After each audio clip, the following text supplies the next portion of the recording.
First story is titled, "Am I the a-hole for banning my former mother-in-law from my house because she keeps showing up and letting herself in?" My former mother-in-law is 52 years old and I am 32 years old. Back when I was 23, I got my then-girlfriend pregnant. We married soon after and she gave birth to our little girl. 2 years after, my wife got extremely sick and passed soon after, leaving me with our daughter. I decided to move several states away back to my own parents, as I work a lot and my parents volunteered to help me with my daughter. This went on for a while until I made a good promotion and had enough saved up to get my own house half an hour away from my parents. And since then, watching my daughter during the day while I'm at work is split between the nanny I hired and my parents. Before you think I'm taking advantage, my parents insist on watching her. My daughter is 8 now in case you wonder, and I generally work 8 to 6. My former mother-in-law decided to move to the town I live because she wants to be close to her granddaughter/my daughter. I initially had no issue with this. After all, my wife was her only child and my daughter her only grandchild. I only started having an issue when she actually moved. Since she moved here, she was at my house pretty much all day, including when I got home after work and the weekends. She would even be there when my daughter was at school and no one was home to clean. After having multiple conversations and arguments with her where I stated I was of the opinion her behavior was inappropriate and she was crossing boundaries, she finally toned it down for a while. However, slip-ups were and are common. Last week was the last straw for me. Since the past year and a half, I have started dating again and met a woman. However, due to Corona, we have not been able to spend much time together. And with everything opening up here, I invited her over after asking my parents to watch my daughter. When we were fooling around on a couch, my ex-mother-in-law let herself in, of course without calling, knocking or asking, and proceeded to lose her mind and accused me of cheating and disrespecting my deceased wife. I finally had enough. I went over, snatched my key from her, forced her out of my home and told her she's no longer welcome in my house. She really has no one else, and several people including my parents have weighed in asking me to change my mind. I am not sure if I'm the a-hole here. Now for the top comments. Not the a-hole because of 3 main reasons. 1. This is your house. 2. This is your kid. 3. This is your life. You lost your wife. I'm genuinely sorry for your loss. You grieved. You accepted your loss and then you moved on. You're not cheating on anyone, and you're well within your right to not allow her into your property. Keep her away from your kid. Her reaction tells me that she'll try and push her mindset of you cheating onto your daughter. Just remember that you are the parent and that you have your own life. Am I doing the math right here? Married at 23, widowed at 25, now 32? So his wife has been gone 7 years. Surely that's more than enough time to start moving on? Or does the mother expect a lifelong celibacy? Not the a-hole. Not the a-hole. You've warned her multiple times. If she wants to see her grandchild, she should call you and ask either to come over or take your daughter out somewhere. I would not give the keys back. With the grandmother being pissed off at OP, I wouldn't recommend supervised visits at the moment. Not the a-hole. Why does this woman have a key/access code to your home? She's 100% the a-hole. Good locks make good neighbors. I wouldn't recommend giving anyone a key who doesn't live in your house, unless you're going to be gone except one person whom you can trust to not do this, like your parents or a friend. Yes, my question. I am not even allowed to enter the home of my sister without knocking. I don't have a key. Why would she have a key? Now for the next story. Am I the a-hole for not wanting my mother-in-law to take care of my baby after she tried to breastfeed him? My husband and I both work full-time and we have a 2-month-old. My mother-in-law comes to our house every weekday and watches him for free while we work. We're on week 3 of this arrangement since I went back to work after maternity leave. It's very kind of her to do this for our family, and I appreciate it immensely. My baby is breastfed. I pump milk for her to give him during the day, and he gets milk right from the source on evenings and weekends. He loves nursing, and I do too. It's been a wonderful way for us to bond and a beautiful experience overall. Yesterday, while I was at work, I opened the baby monitor app on my phone to check and see if my mother-in-law was able to get him to take a nap in his crib.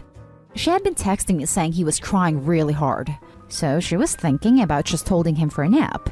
So I wanted to check and see if he was okay and if she ended up just holding him. When I looked at the camera, mother-in-law was holding him and she had her shirt up and he was latched on her breast. I was shocked and horrified. I called her right away and she didn't answer, so I had to sit there and watch her attempt to breastfeed my baby. He was latched on, but obviously not getting any milk as my mother-in-law is not lactating. I called my husband at work, who eventually got a hold of her. Apparently, the baby was crying so hard, and that was the only thing she could think of to calm him down enough to sleep. She breastfed all 4 of her children when they were babies, and it always calmed them down enough to sleep. She was mad that I had checked the camera and told him it was an invasion of privacy. I don't want her watching my baby anymore. We can't afford a nanny or daycare. When I told my mother-in-law this, she freaked out and said I was being a witch, and she was just trying to calm the baby down and it wasn't a big deal. She says I'm taking her grandchild away from her and being unfair. My husband understands why I'm upset, but wants to give her another chance to watch the baby. He also doesn't want to spend the money to get a nanny or do daycare when she can care for our baby for free. Am I being unreasonable here? I'm so upset with her and just completely baffled at why she would do this that I never even want to see her again, let alone have her anywhere near my baby. I think I could possibly be the a-hole for checking up on her through the camera and also for not wanting her to watch my baby anymore, even though that would mean spending extra money and taking away something she really seems to enjoy doing. Am I the a-hole?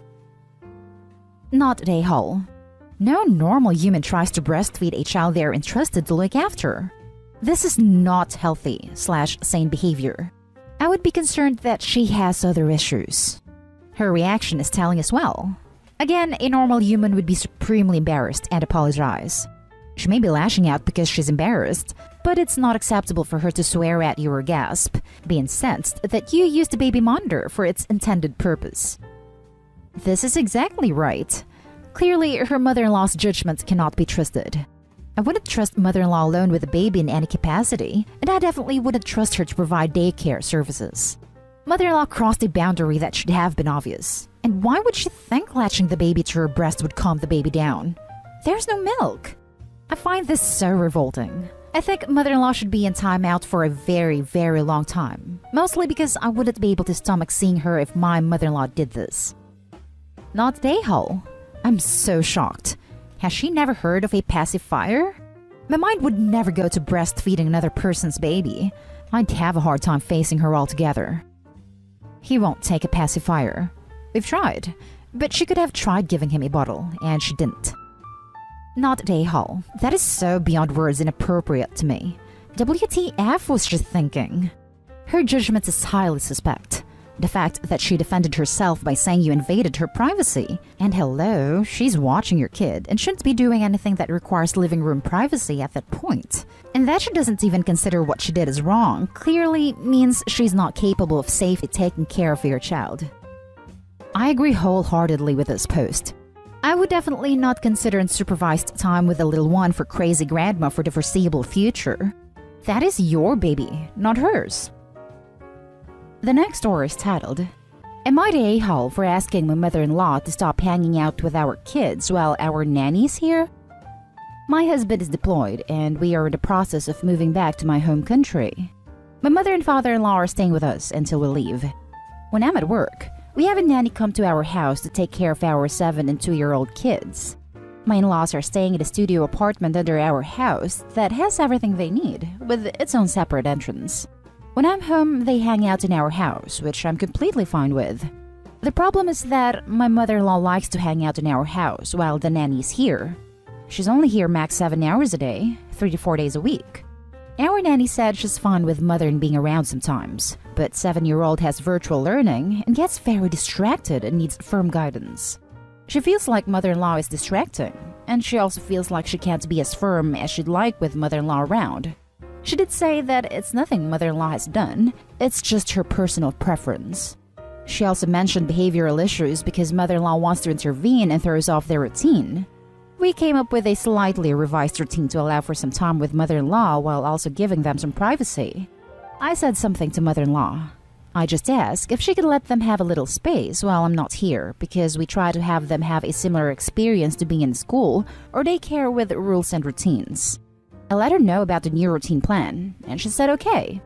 A little over a week after this talk, I asked our nanny how it was going, and she said nothing has changed, and mother-in-law now insists on being the first one to attempt to help 7-year-old with schoolwork. I said something to my mother-in-law again, and she became very defensive. Clearly, she didn't take the first talk as well as she led on. She said she didn't understand why it was an issue, and they were here to visit their grandkids that they may not see for another few years. Some other words were said, and unfortunately our FaceTime with my husband had to be cut short so he could talk to her. Now for the top comments. Not an a-hole. As a former nanny, family members being around makes everything so much harder. I applaud you for trying to resolve this situation. Mother-in-law needs to respect the given boundaries. Agreed. It was always my rule that I would not care for the kids if there was another adult in the house. So very many problems. I only had to be burned once to learn to stay away from that fire. Not the a-hole. Virtual learning is already not an ideal situation, and mother-in-law is making it worse by distracting her. Your nanny is 100% right in speaking to you about this because mother-in-law is essentially hindering your child's school. Not the a-hole. I used to nanny for a family with a set of twins, and the second a family member was around, it was like I lost all authority. It really does make the nanny's job much more difficult. You made a right call. Not the a-hole. Grandma's living a minute away, so she doesn't need extra time. Grandma visits her daily, so they now need to fit the daily routine. Hard stop if school is being disrupted and authority figures are being undermined. The family is moving to another country, so mother-in-law is trying to get as much as she can. And it sounds like Opie understands, as they adjusted the schedule to give her more. It's a shame mother-in-law isn't more appreciative. Now for the last story. Am I the a-hole for telling my mother-in-law she's fat? My mother-in-law is a retired home economics teacher and extremely obese. I would guess she's 5 flat and 300 pounds. My kids and I are a little scrawny, but active and eat fairly well. Sometimes I allow them to have a soda when we go out to eat. Sometimes they don't eat their veggies or finish their meals. I'm half Asian, so believe me, my parents were the same flavor of, you best finish this food we earned for you. But they've chilled big time. They don't push their grandkids to finish or if they don't want to eat green beans. It ain't the end of the world. My mother-in-law lectured me to no end about nutrition and how she raised my husband and his siblings. Her daughter is also morbidly obese. I have said nothing until I finally lost it.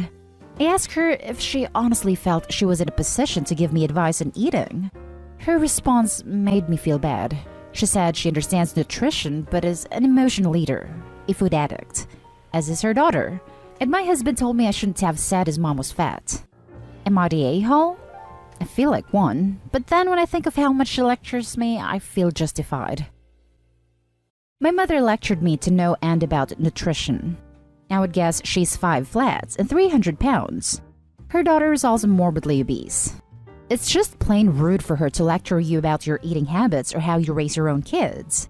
Even if she was a healthy weight, she should keep her opinion to herself. Having a degree in home economics doesn't give her any authority to hand out and ask for advice and criticism of anyone's eating habits. Not the a-hole. Thank you. I may be the a-hole and I feel bad. Reading these comments helped me see her perspective. However, I have a limit on being treated like a moron. You are doing just fine the way you are raising your children and teaching them to have a healthy relationship with food. You aren't an a-hole to be annoyed by your mother-in-law criticizing your parenting. Is she getting therapy and guidance on how to handle her eating disorder? Is she getting help for her daughter? What makes your mother-in-law the a-hole isn't that she's overweight or has an unhealthy relationship with food. It's that she's got the absolute gall to lecture and criticize how you let your children eat food when they are a healthy, normal weight. She doesn't know what the hell she's talking about. Maybe she's remembering something she learned in a college course years and years ago and wants to present herself as a nutrition authority. But her and ask for lectures are ultimately tiresome, misguided, and pointless other than for her to stroke her own ego. You really are not an a-hole here. She needs to shut up about how you raise and feed your kids. No therapy. There's a lot of addiction in their family, as well as a lot of pridefulness. Thanks for getting it. A lot of it is that she's know-it-all and a busybody at my expense. So when I finally called her out, maybe in a thoughtless, terrible manner, but when I finally defended myself, she boohoos, and my husband's shaking his head at me for calling his mom fat. Everyone sucks here. I definitely understand why you were frustrated. It's rude to lecture people on their eating habits. Ultimately, I think a better way to go about this situation would be to first let her know you were confident in your ability to feed and nurture your family, and it makes you uncomfortable when she provides unsolicited advice. I think your response was a result of your frustration and maybe didn't come out in the kindest way.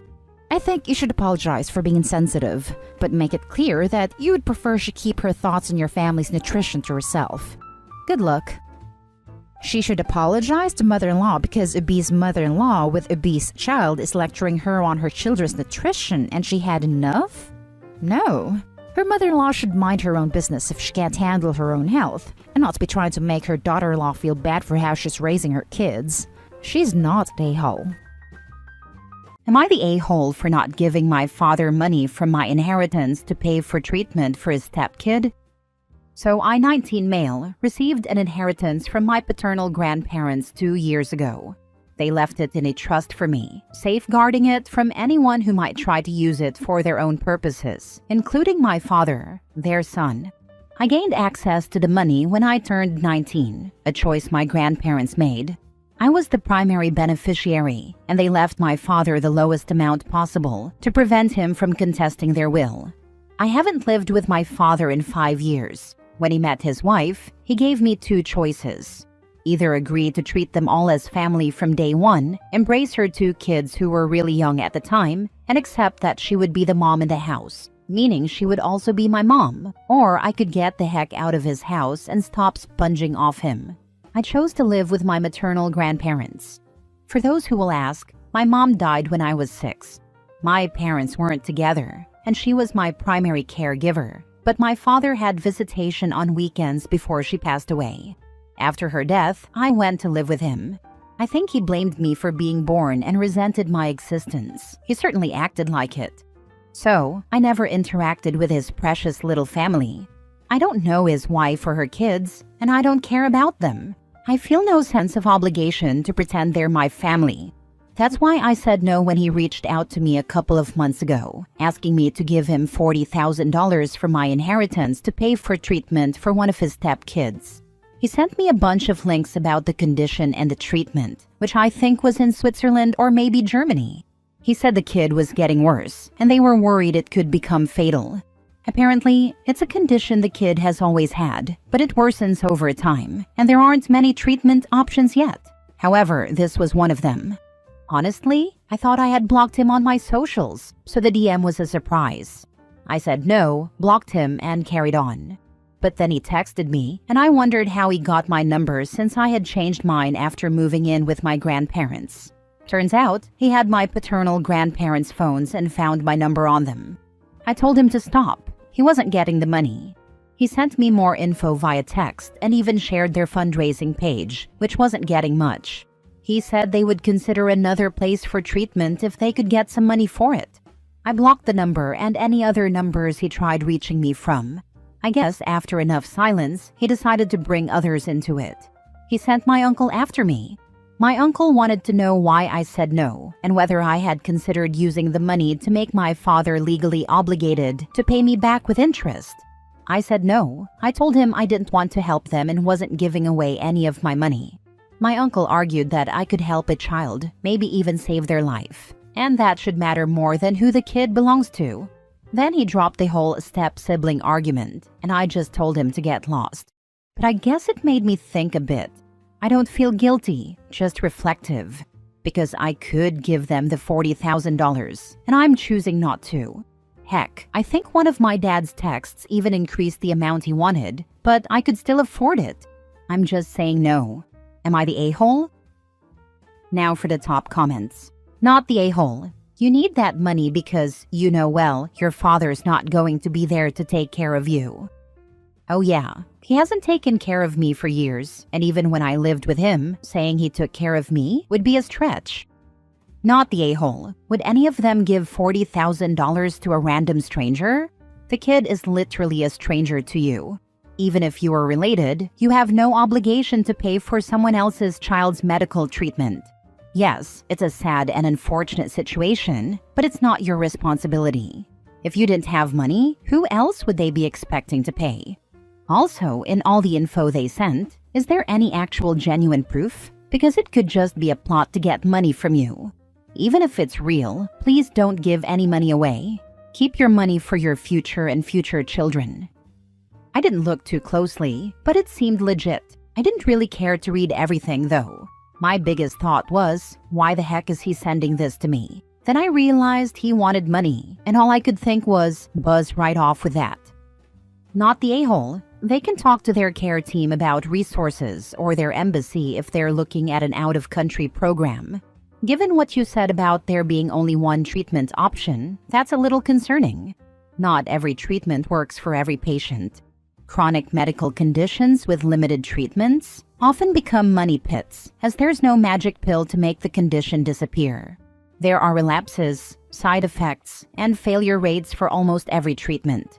It's $40,000 this time, and when it doesn't work or isn't enough, guess who they're going to bug again for another try? There's that, and the fact he already increased it.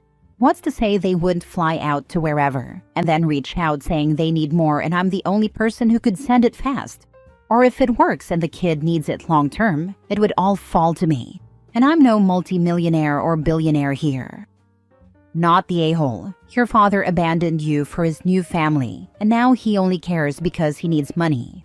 You owe him nothing, especially not your inheritance, which was protected for a reason. Kindness is a choice, not an obligation. He burned the bridge, not you. Next story. Am I the a-hole for refusing to let my parents use my college fund for my brother's wedding?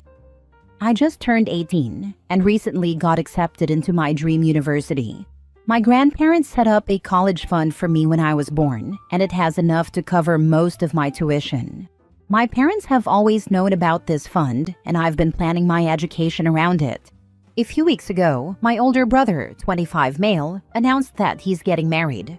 My parents are paying for most of the wedding, but recently told me that they need to borrow from my college fund to cover extra costs. I was shocked and told them no, since that money was meant for my education. They argued that I could just take out student loans, and that family comes first. My brother and his fiancée also called me selfish, saying I should help out, since they want a big wedding. I refused again. Now my parents are saying they're disappointed in me, and my brother isn't speaking to me. Am I the a-hole for refusing to give up my college fund? They can also take out loans to pay for the wedding, and would most likely get a better interest rate than your student loans. They can take money out of the equity on their home if they own one, open a credit card, take money from their retirement accounts, etc. There is zero reason it should come from your college fund, not the a-hole. I just don't understand why my future is the first thing they're willing to sacrifice. There are so many other ways they could handle this, but instead, they're choosing to take away the one thing that was meant to give me a better life. It really hurts. Lock down your credit. Your parents have everything they need to get a loan in your name, and justify it by saying that you can pay it off with your education funds.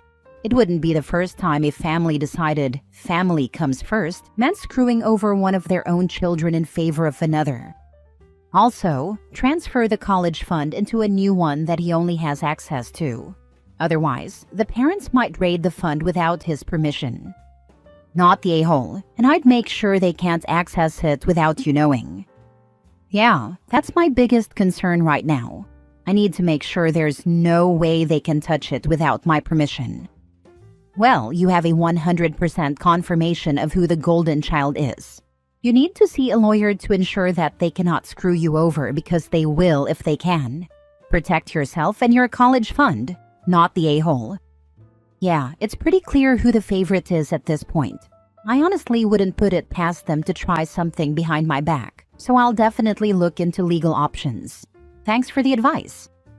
As is always the case, be prepared for the fallout of not caving to their demands to support the golden child. They claim to be doing this for family, but are they really? When they want to put you into years of debt just to support him? He can take out a loan or scale back the wedding instead of you getting screwed over. You're likely going to be on your own after this, so you'd be wise to seek out support before they twist the narrative to screw you over. Yeah, that's what worries me the most. I know standing my ground means they'll probably turn on me, and I'm not sure how bad it's going to get. I don't want to lose my family over this, but I also can't just let them take my future away. I'm trying to figure out my next steps before they make things worse. Thanks for the advice. I really appreciate it.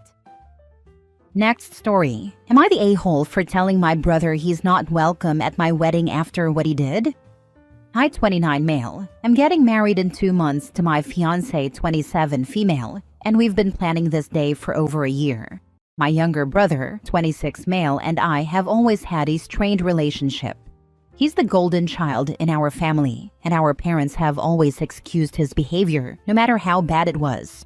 Last year at my engagement party, he got wasted and made an announcement in front of everyone, saying he didn't approve of my marriage because my fiancé is too controlling, because she calls him out when he acts entitled.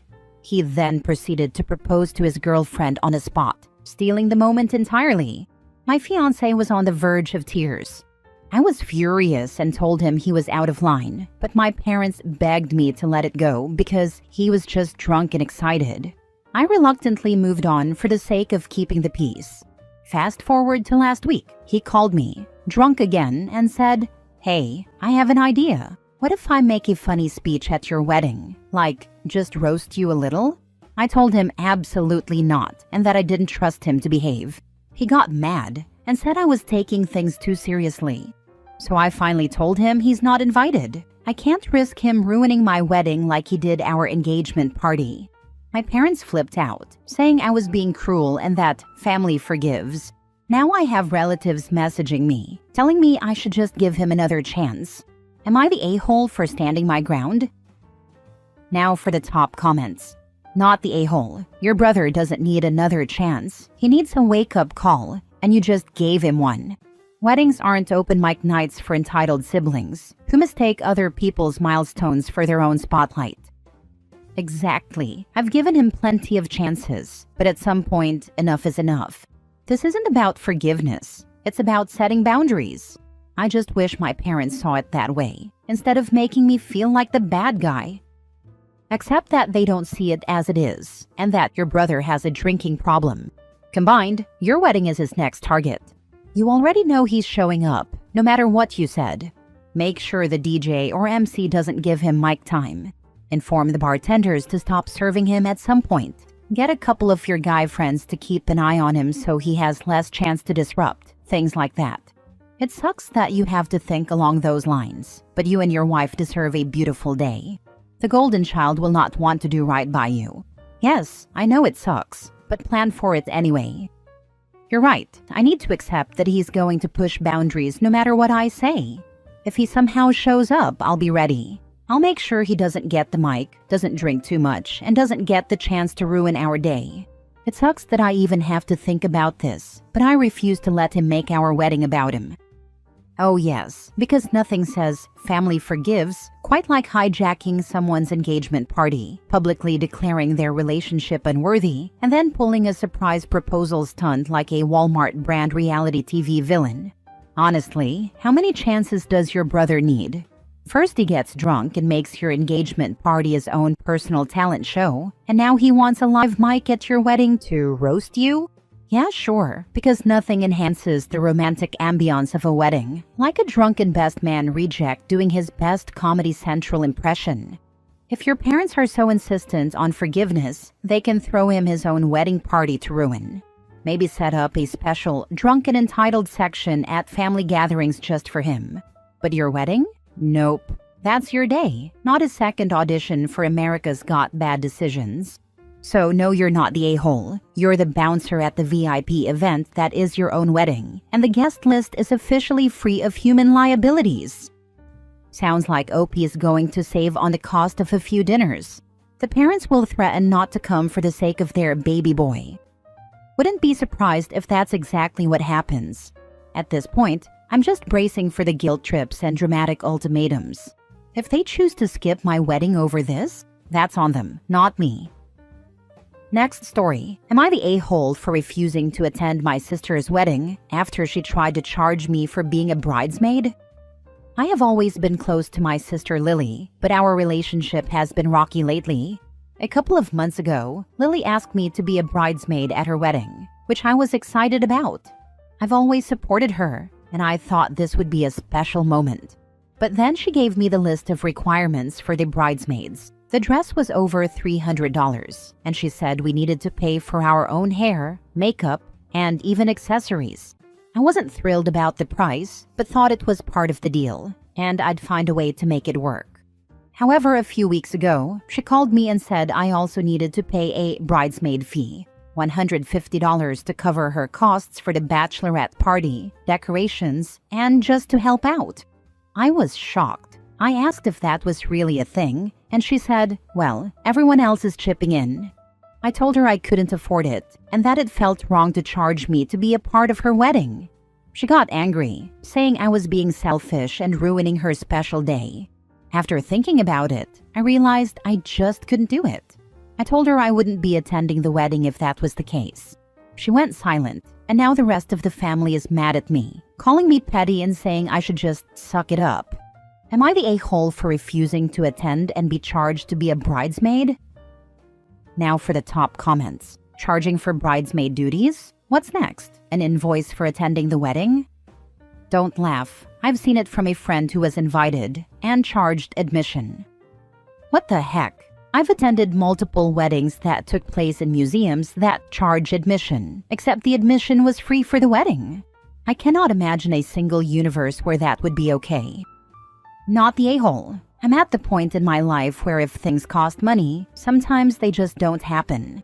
I'll attend a wedding, but I can't just drop $1,000, or even half that, for anyone else's special day.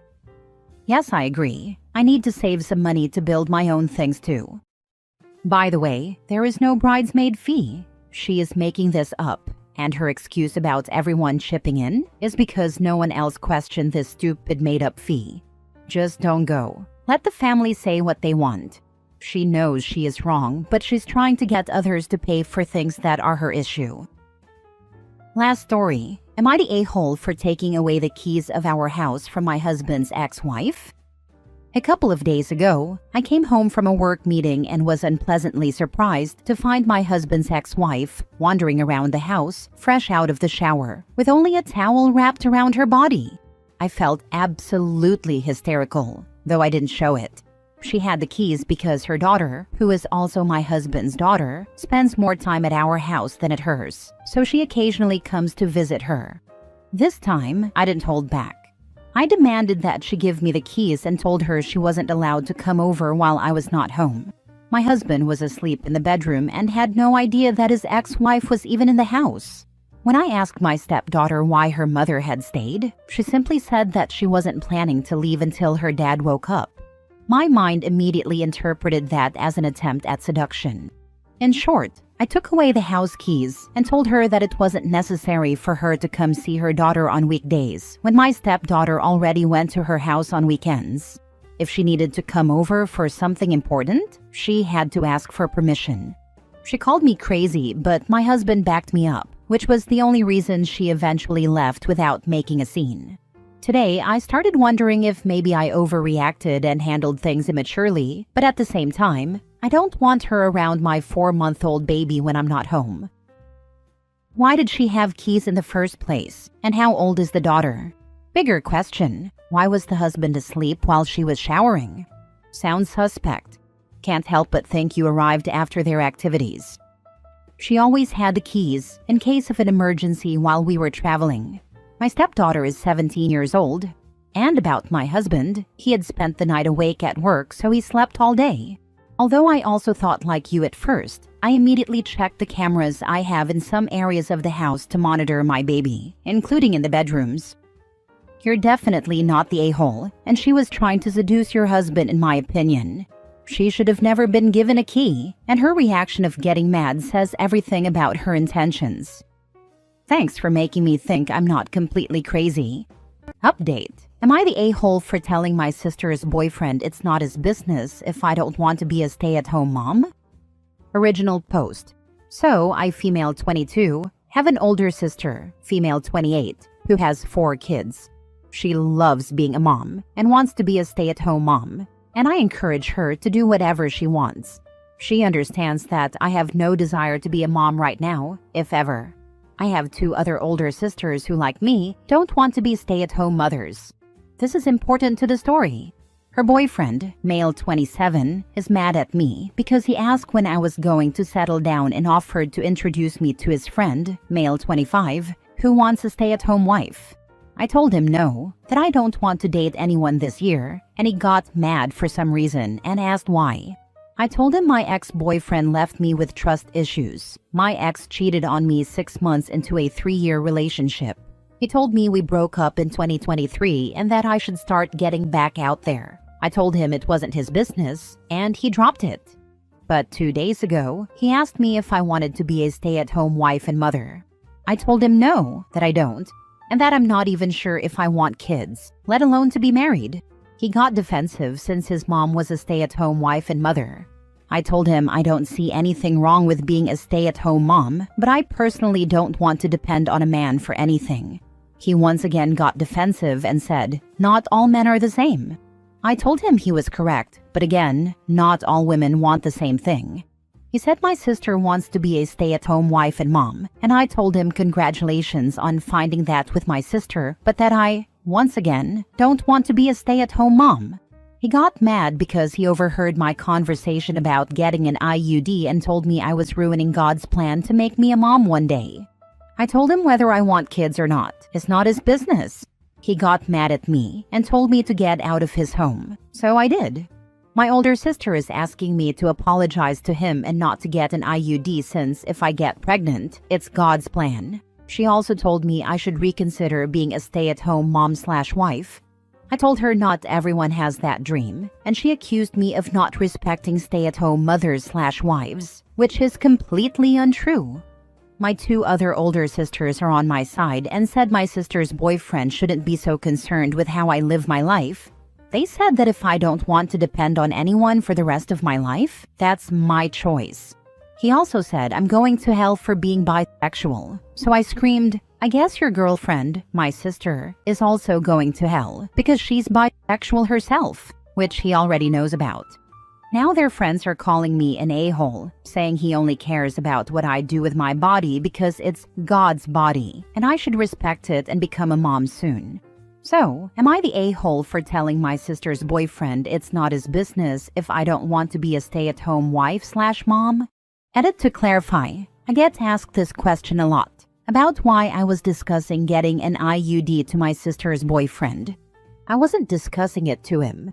Me and my 3 sisters were all discussing it at his house, but he wasn't there.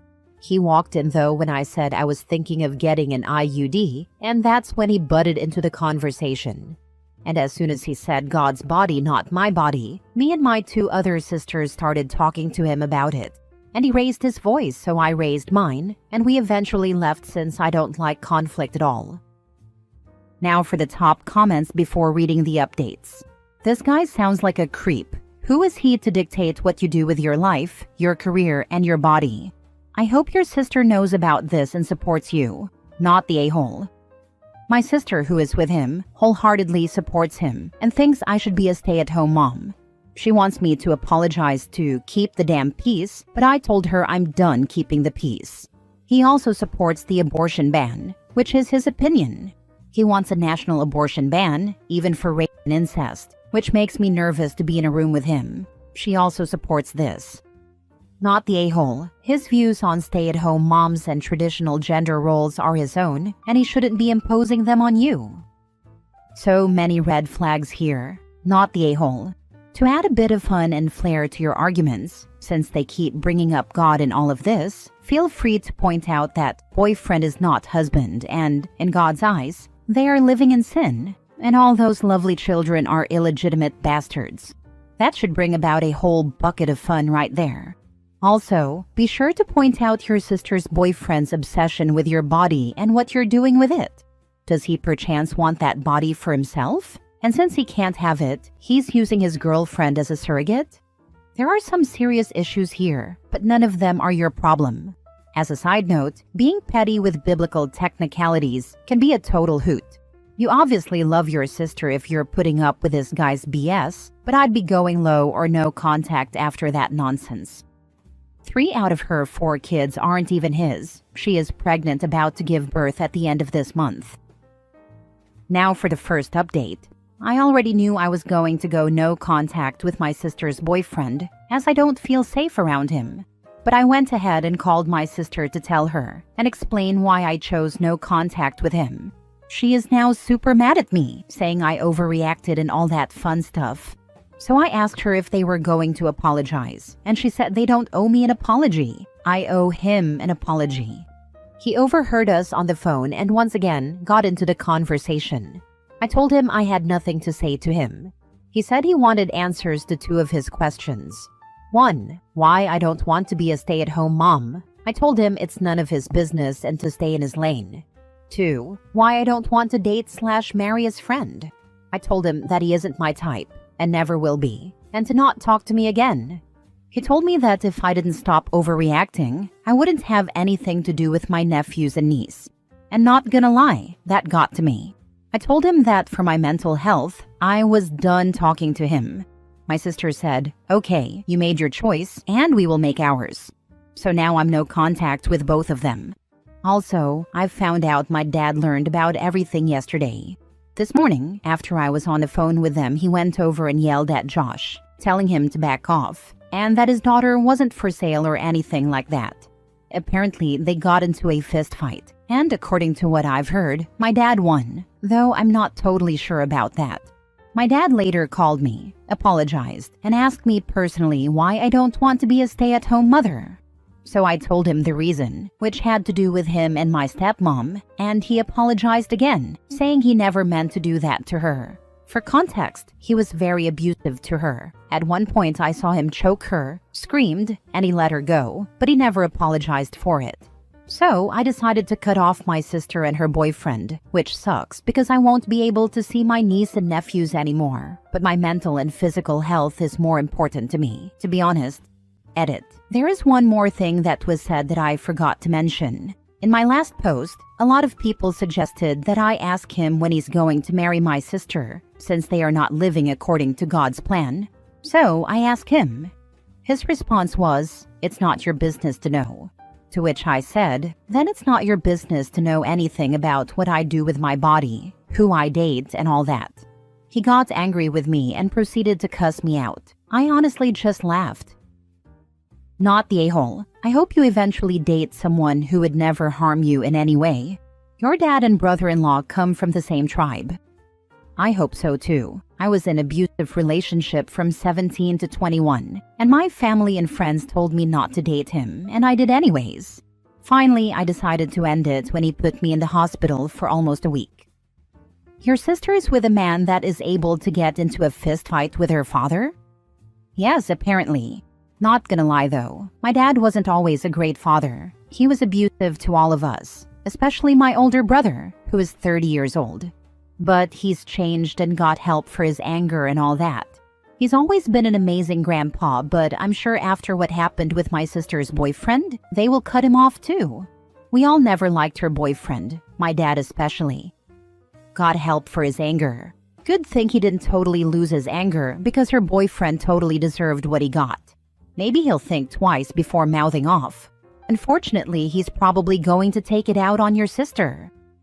You are not the a-hole for wanting to distance yourself from chaos. Thank you. Not gonna lie, I thought I would be, since I won't be able to see my niece and nephews. But when they are old enough, and if they want to see me, I'll gladly take it. Your sister's man has a thing for you. He's obsessing over your unwillingness to be the way he wants you to be, because he was hoping to trade your sister in for the younger child-free version of her. Dude is deluded, and I would set up security cameras in your home. Sorry about your niece and nephews, not the a-hole. Now for the last update. Sorry I didn't give an update sooner. I had a lot going on. My 2 other older sisters sat down with our sister, and the 3 of them talked about why I wanted nothing to do with her and her boyfriend anymore. She admitted she might have lost herself when she got with her boyfriend, and that she wants to apologize to me, but she also wants me to apologize to him as well. My sisters told her I don't owe him an apology or an explanation. She got mad and said she wants nothing to do with me if I can't be the bigger person like she is and apologize. I told her that's fine. My two other sisters suggested family therapy, and I told them no. I haven't seen my sister or her boyfriend in a month, and I'm currently living full-time with my aunt, helping her with her medical issues. I don't have the time or energy to go to family therapy, even if I wanted to. I did end up in the hospital recently because of a car accident. My best friend was driving at night and almost hit a deer.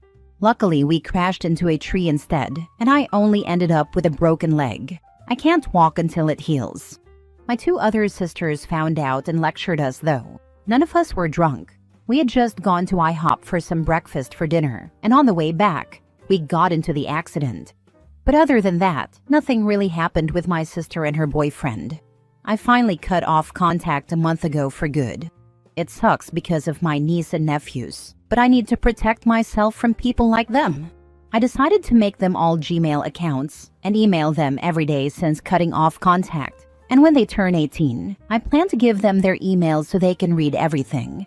I love them, but I need to love myself more. It honestly sounds selfish, but I've been going to therapy, and my therapist is helping me cope with losing them. I fully accepted that I never want to be a mother. It's hard, but I don't think the mother life is for me. My two other sisters are upset because they really wanted me to have kids, but they also respect my choice not to. Like I said, nothing much has happened since I cut off contact with my sister and her boyfriend. I did delete my Facebook, Instagram, and Messenger accounts because they weren't good for my mental health, and my sister could easily contact me that way. Honestly, I'm just living life and taking things one day at a time lately. But that's it. I wish you all good luck in life, and thank you for all the advice. I really appreciate it. Edit. My sister gave birth to another boy. She wanted me at the hospital, but I said no. It was a hard decision, but I think I made the right choice for my mental health. My mental health isn't in a great place, but it's better than it was 2 months ago. Also, I'm thinking about saving money and moving to a small town in a different state to start over completely. Last story. Am I the a-hole for telling my fiancé that her sister can't stay with us going forward? For context, my fiancé's mother and sister, 30, are devout Hindus, while I'm Christian. Their family is dysfunctional. The parents are separated but live in the same house. The sister resents their father, constantly fights with him, and refuses to move out despite owning a house he bought for her. She stays home to avoid spending money, saving 95% of her income while their mother enables her. The real trouble started when my fiancé, her mother, and her sister visited the temple twice. The first time, a temple person told them I would end up with another woman. They believed it blindly. The second time, this same person claimed I was gay. Afterward, they called my mother, saying they wanted to sell everything and get their money back. Following this, I asked my fiancé to limit their visits to our place. They were coming over 3 to 4 times a week, which was excessive. I value my privacy and want time alone with my fiancé. Then came my birthday party. My fiancé's mother invited their father hoping to mend things. During dinner, he made a joke, and the sister lost it. She stormed out, went home, and destroyed his garden. He threatened to call the cops, and I don't blame him. She has serious anger issues. The next week, their mother left for an overseas trip, leaving the sister home alone. She initially asked if she could work from our place, which I suspected was an excuse to stay over. Sure enough, when the time came, she guilt-tripped my fiancé into letting her stay for a full week. At that point, I put my foot down. I told my fiancé that her sister couldn't stay. After what she pulled with the temple visits and her general behavior, I didn't want her in my home. I also like my space. I walk around in my boxers, unwind, and don't want to feel uncomfortable in my own house. My parents also agreed that she shouldn't stay with us when she has her own home. A few weeks later, my fiancé finally told her sister she couldn't stay over anymore. She completely lost it, texting my mom to keep her big nose out of our business and telling me to keep the hell away from my dog. They have a Jack Russell I love. Now she's acting like a child and refuses to attend our wedding, despite being the maid of honor. She keeps messaging my fiancé, though I don't know what she's saying. My fiancé now wants me to apologize, but I don't feel I did anything wrong. Am I the a-hole? What should I do? not the a-hole. But you should know that these problems will likely never go away and will potentially escalate as you get more intertwined with these people. When you marry someone, you marry their family.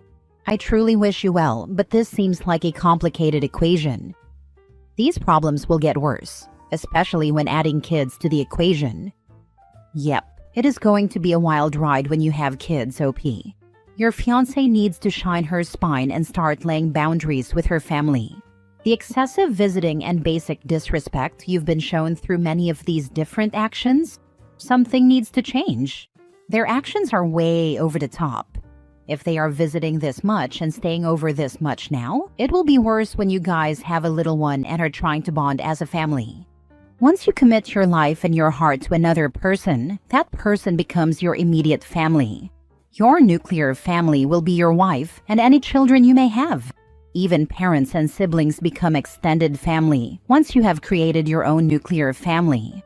I'd take your fiancé and potentially get some counseling to help you both make the marriage work.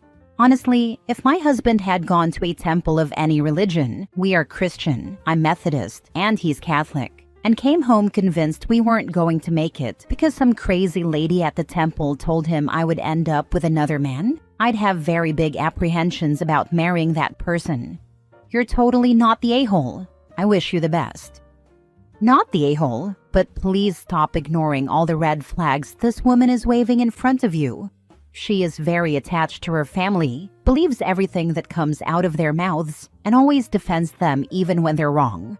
This will not change or get better as time goes on. If you do not want to deal with this for the rest of your life, I suggest that you rethink this relationship. Update: my husband lied about coming to help me while I was critically sick. Original post: I, 28 female, have been married to my husband, 32 male, for 3 years. We have a 1-year-old daughter together. Up until recently, I thought I could count on him when I truly needed him. But last week, he proved me completely wrong. I had been feeling off for a couple of days, fatigued, nauseous, just generally unwell. Then one morning, I woke up with a fever, chills, and a deep sense that something was really wrong. I was so weak I could barely get out of bed.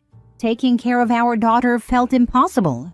I called my husband at work and told him I needed him to come home. He promised he would.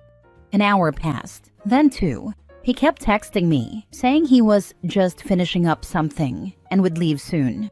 Then he claimed he was stuck in traffic. Then he said he was on his way but had to stop for gas. At this point, my fever was getting worse, and I was struggling to even sit up without feeling dizzy. I told him it was urgent. He reassured me he was almost there. But something felt off, so I texted one of his co-workers, someone I knew he was close with. The response I got sent a chill down my spine. He hasn't left yet. He's still here. I was furious and terrified. I immediately called my neighbor, a kind older woman. She came over right away, helped me get dressed, and drove me to the hospital. Turns out, I had a severe asymptomatic urinary tract infection that had turned into a serious kidney infection. My heart rate was dangerously high, and the doctors told me that if I had waited much longer, I could have gone into septic shock. 2 hours later, while I was lying in that hospital bed, shaking from fever and hooked up to an IV, my husband finally decided to show up. I didn't even want to look at him. He tried to explain, saying he didn't realize it was that bad and that he was just trying to wrap things up at work. But I can't get over the fact that he lied to me over and over while I was at home struggling to stay conscious. If my neighbor hadn't been there, I don't know what would have happened to me. I feel so betrayed. If he could ignore me in a life-threatening situation, what does that say about our marriage? About our future? About our daughter's safety if something ever happens again? I don't know what to do. Would you be able to trust your partner after something like this? Now for the top advice before reading the update. I needed your help. I called you. You lied. I could have died. I almost died. Those are facts. How do you propose to fix the trust you broke? Put it in his lap. If he tries to gaslight you, minimize or bargain, it's not going to work. If he promises that he will never do anything to break your trust again, he's lying. Therapy, concrete actions, and committing to better and open communication are the only ways forward. But you need to be sure you want to salvage this. That's a question only you can answer. I don't know if I could. I suppose it depends on the context of the relationship. You seem to indicate this was the first and only time he did something like that. If that's the case, maybe it's fixable with actual work. This is the first time he's done this for something serious, but it's not the first time he's lied about his arrival time home or didn't make me a priority. That's why I asked his colleague. I understand that he lied and that is upsetting, but I can't help thinking if this is like a boy who cried wolf situation. My mom is very dramatic when she gets sick. So much so that I fear now the only way I would believe it's urgent is if I saw her passed out needing an ambulance. If this has happened with you guys, then I would understand his lack of urgency. I know everyone is throwing out divorce, but I would talk to him first and try counseling. I'm not the type to ask him for help for no reason or to seek medical attention without a real problem. On the contrary, I waited until I was in pretty bad shape because, at first, I thought it was just a simple virus. Yeah, no, I couldn't do this either. If you had waited for him and gone into septic shock and probably ultimately died, what would he have done then? That could have 100% been prevented if he had just come home when you asked. He gives more loyalty to a job that'll just replace him when his time comes over his wife, whom he chose to love in sickness and health. We're expecting to have our first child in about a month and a half. I, the dad, notified work of the due date and expected that I'd be scheduled on overlapping shifts so that if something happened, they wouldn't have to scramble to find coverage. March schedule just came out, and in the last week, I'm exclusively scheduled at off-sites on my own, so I can't just drop everything and leave. Really? Yeah, right. Guess who has 2 feet and can leave? I'm not missing the birth of my first child for anything, and I'm not going to be anywhere except wherever boss mama wants me to be. I went through something very similar with a now ex. I tried to get past it, but I just knew in my heart after that he wasn't reliable and wouldn't prioritize me even in the most dire circumstances. That's a hard thing to move past, even without children. Yup, me too, now ex. Put everyone ahead and even doubted my illness. Not a friend or even a person on your team. This is one of those, when they show you who they are, believe them moments. Now for the update. I'm feeling better and finally back home after a few days in the hospital. My parents came to pick up my daughter and took care of her while I was away. They live 4 hours away, so I hadn't asked for their help earlier. I didn't really get an apology from him, just a bunch of excuses. He said he didn't think it was that serious and that I should have just gone to the neighbor if it was really that bad. I didn't argue, not because I agreed, but because some of the comments I got made me realize some things. People asked if I'm the type to cry wolf and that's why he didn't come. In 5 years of being together, I've only ever needed him to take me to the hospital once, when I gave birth to our daughter. He wasn't there when I was sick, and if he had come home, he probably wouldn't have done much anyway, unless it required a hospital. But then someone asked me what I'd do if it was our daughter in my position, and he acted the same way. That hit me hard. And as dramatic as it sounds, I don't want to be with him anymore. I don't think I can ever trust him again. I've made an appointment with a lawyer, but of course divorce takes time. I'm looking for an apartment, but the housing shortage is a nightmare. Since I live in a rural area though, there's still hope. I haven't told him yet. He's acting like nothing's wrong, so I'm doing the same. I even saw comments suggesting that he might not have actually been at work, maybe using it as an excuse for something else. So one night while he was sleeping, I checked his phone. I didn't find proof that he wasn't at work, but I did find messages to women. Multiple flirty ones. And a Tinder app. These messages have been going on for months. He was also sending TikToks to his friends while I was sick, laughing and joking around with no real concern for me. He told me his boss refused to give him time off, but I found no evidence that he even asked for a time off or discussed my condition with anyone. I'm starting to suspect he lied, because if he really had asked, it would have been illegal for his boss to deny him leave where I live. At this point, I don't feel like confronting him. I just want out. I ignored the red flags before, the small lies, broken promises, and I shouldn't have. I thought he'd be there for me when it mattered most, but I guess I was naive. I never thought anyone could let me down like this. I'm not telling him I'm leaving until I'm ready, just like he didn't tell me he wasn't coming. I'm not really surprised you found what you found. I'm so glad you're okay, and I applaud you for realizing that you and your daughter deserve better. You're absolutely correct not to mention anything until the plan is fully in place as you walk out the door. Good luck. Everything will be better. Exactly this. OP is handling it smart. No need to give him a heads up. Wishing her and her daughter a smooth transition to a better life. Take screenshots of the app and flirty texts. This is evidence your divorce lawyer can use later. Where I am, infidelity doesn't change anything regarding divorce, but I still did it for if he tries to lie to people. If I remember correctly, you had a UTI that led to severe kidney infection? Go get tested for STDs immediately. They probably checked for some at the hospital, but they might not have. I don't agree with the consensus here. I don't see the value in being as invalidating as he was. He has invalidated your pain and shown how little he thinks of you. Leave by all means, but to do so without speaking your truth will hurt more than him. It'll affect the relationship with your children. Again, I would leave him, but I wouldn't stoop to his level. I do not trust him to let me leave peacefully and let me stay until I'm prepared and have somewhere to go either at this point if I told him now. Next story. Found out my girlfriend, 32 female, has been lying to me, 35 male, about her finances.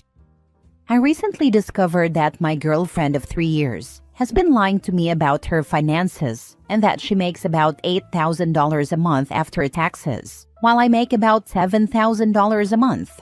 She also got a promotion at work a few months ago that she has not mentioned to me yet.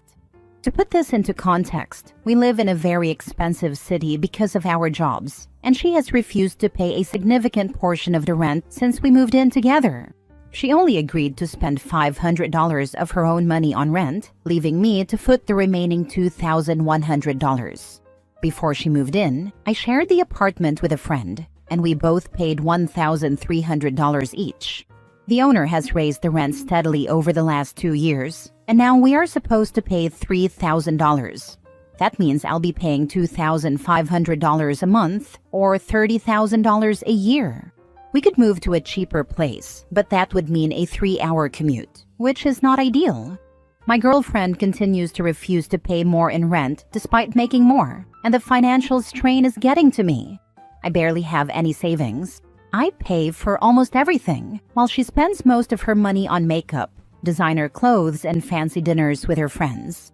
When I confronted her about lying to me about her finances, she told me she made $60,000 a year before we moved in. She said it's my responsibility as a man to pay the rent, and that she can't afford to pay half the rent while also living the lifestyle she wants.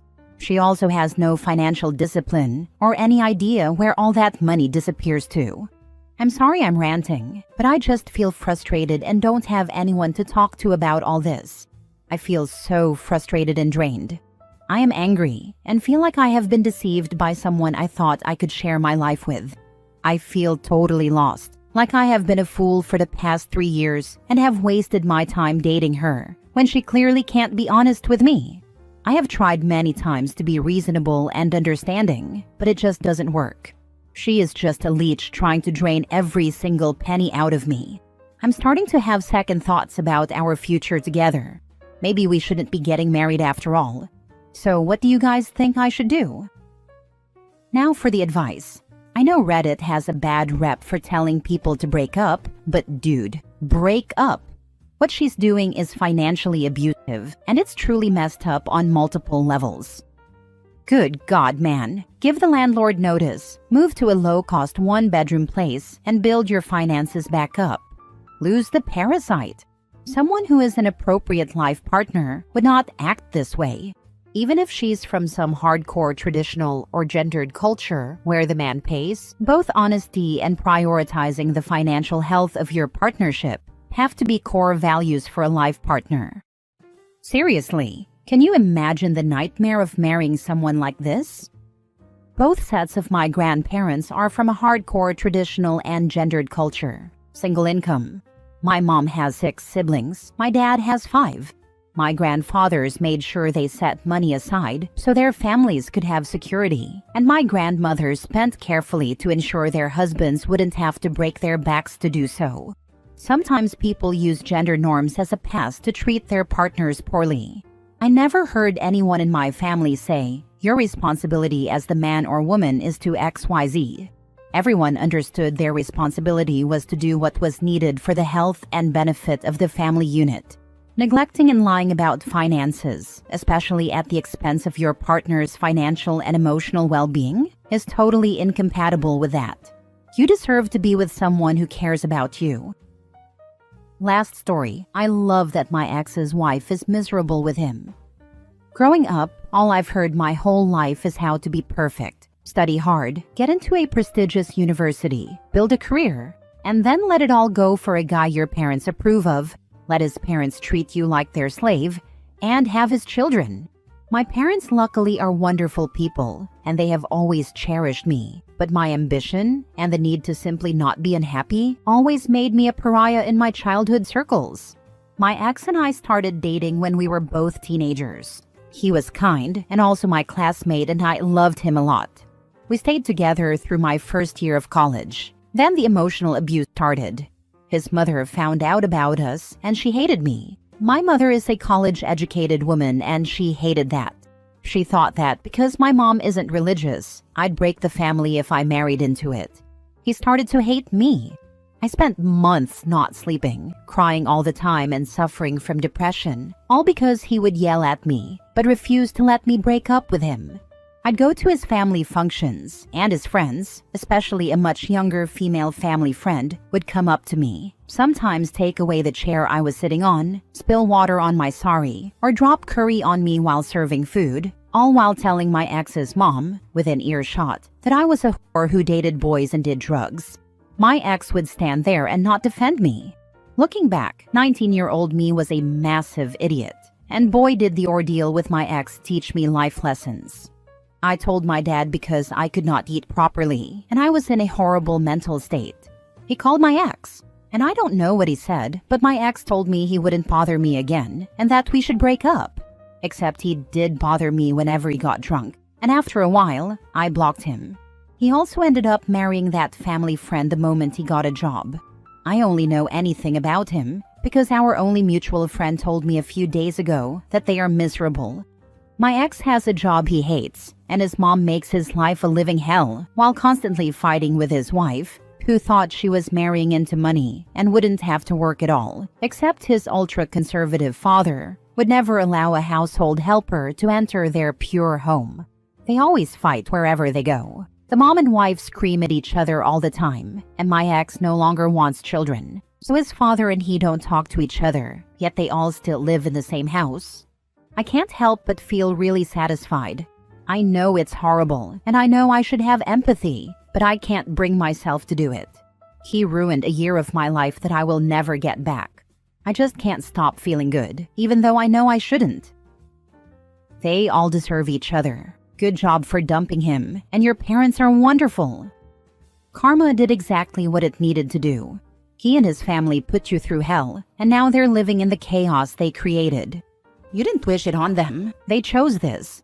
Enjoy your peace. You earned it. Are you sure that's just not relief? I would be so happy to know I dodged that bullet. I can't speak for OP, but I think it's deeper than that. It's relief, but also satisfaction in seeing her ex get his just desserts. I don't know how I would feel. I left my emotionally and psychologically abusive ex-husband, who deliberately caused issues between me and his mother and sister, though his dad and brother were angels. When I was 36 and he was 47, I left after 11 years together.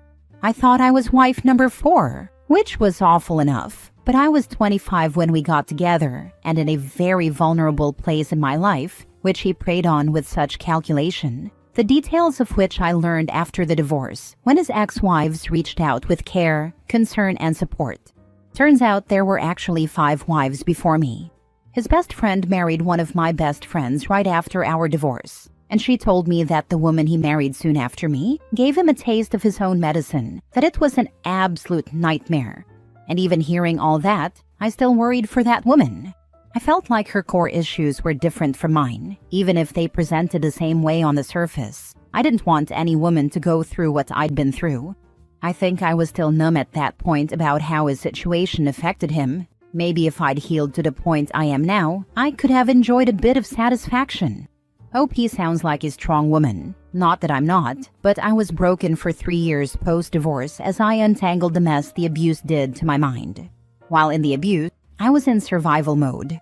OP is probably even past where I am today, almost 8 years post-divorce. She is strong enough that she has already been able to feel relief for some time. Now she can have some satisfaction in the misery of someone who made her miserable and stole a piece of her youth.